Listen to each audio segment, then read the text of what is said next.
Téditou de Djemeldine Benchenouf. Salam alaikum, Azul. Bonsoir.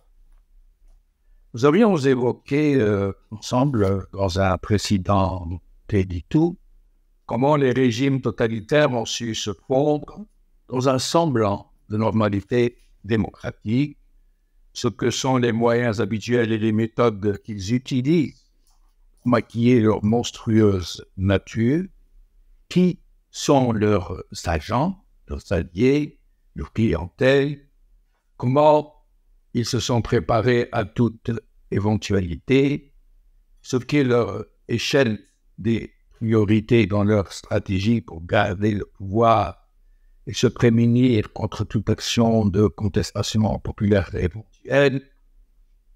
Nous avons donc constaté ensemble, si tant est qu'une telle logique puisse avoir besoin d'être confirmée, qu'un régime comme celui qui tient l'Algérie est en quelque sorte en parfait accord avec sa vraie nature et qui ne peut pas foncièrement s'ouvrir à une démocratisation du système, parce que cela entraînerait tout aussitôt sa disparition. Une démarche sincère d'un régime de ce type pour entreprendre une démocratisation du système sans qu'il y soit contraint serait une absurdité, une démarche antinomique. Voilà pourquoi, tout simplement, il ne faut jamais, au grand jamais, et quelle que soit la circonstance ou le contexte, prendre au sérieux un tel régime lorsqu'il annonce qu'il entame sa conversion à la démocratie, ou lorsqu'il essuie le couteau sur ses propres comparses, qu'il jette en pâture à la foule. Un tel régime ne peut jamais s'amender. Au mieux, et lorsqu'il n'a plus l'initiative, il pourrait accepter d'entrer dans une dynamique de transition politique pour la restitution du pouvoir au peuple en douceur et pour éviter que la situation ne dégénère, qu'elle explose.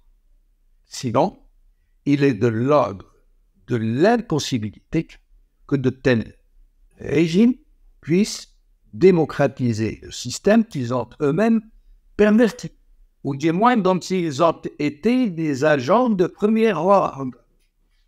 Voilà pourquoi ce slogan d'Algérie nouvelle est tout à fait extravagant, un fumigène politique qui procède essentiellement de la tromperie, pour que le même pouvoir puisse se perpétuer. Il en est de même pour ses alliés, tous ceux-là qui se revendiquent d'une société civile qui n'existe pas, et qui procèdent de la même logique des institutions fallacieuses, de la fraude électorale, de la corruption de masse, etc.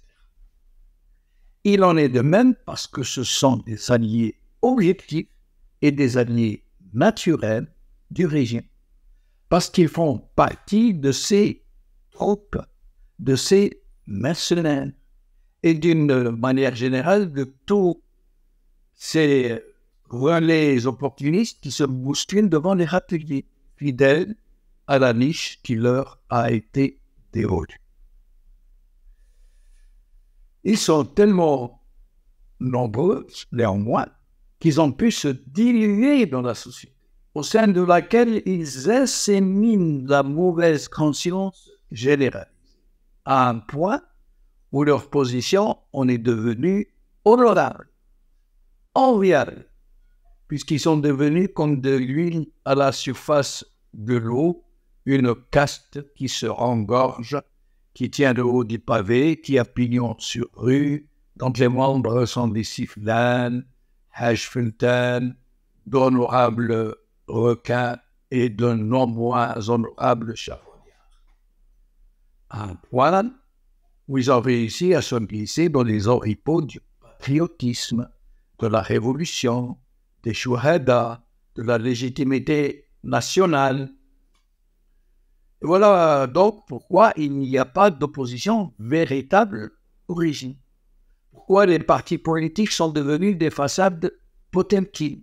Pourquoi la presse est devenue un grossier outil de propagande? Pourquoi toutes les institutions sont des leurres grossiers? Pourquoi la justice est-elle devenue un puissant outil de la répression politique? Pourquoi l'école et l'université sont-ils des relais de l'abrutissement généralisé? Par contre, et là où l'analyse devient plus problématique, plus ardue, voire même très aléatoire, et dans cette incompréhensible passivité, voire même dans cette connivence de la principale victime de ce régime, la nation tout entière, la société, la conscience collective. Oui, c'est là un phénomène que je ne me hasarderai pas personnellement à expliquer, parce que ce serait prétentieux de ma part. Seul un profond débat public, sa prise en charge par une synergie intellectuelle de haut vol, pourrait entreprendre de comprendre un tel phénomène pour que la prise de conscience puisse enfin se produire avant qu'il ne soit trop tard. Mais en attendant qu'un tel miracle puisse avoir lieu, nous ne pouvons pas ne pas nous poser des questions. Nous ne pouvons pas ne pas nous demander comment des pères de famille honnêtes, travailleurs et courageux peuvent accepter que leurs enfants en soient arrivés à se jeter à la mer pour fuir ce pays. Nous ne pouvons pas ne pas tenter de comprendre comment des millions de diplômés d'études supérieures, dont beaucoup sont au chômage, n'aient pas pu se constituer en force de proposition. Nous ne pouvons pas ne pas nous demander comment des milliers d'officiers supérieurs de l'armée peuvent accepter de se faire les complices d'une junte qui mène leur pays à la disparition. Nous ne pouvons pas ne pas nous demander comment toute une société est aveuglée à un point où l'on est devenu aveugle, jusqu'à ne plus voir dans quelle noire profondeur elle a été précipitée. Purge.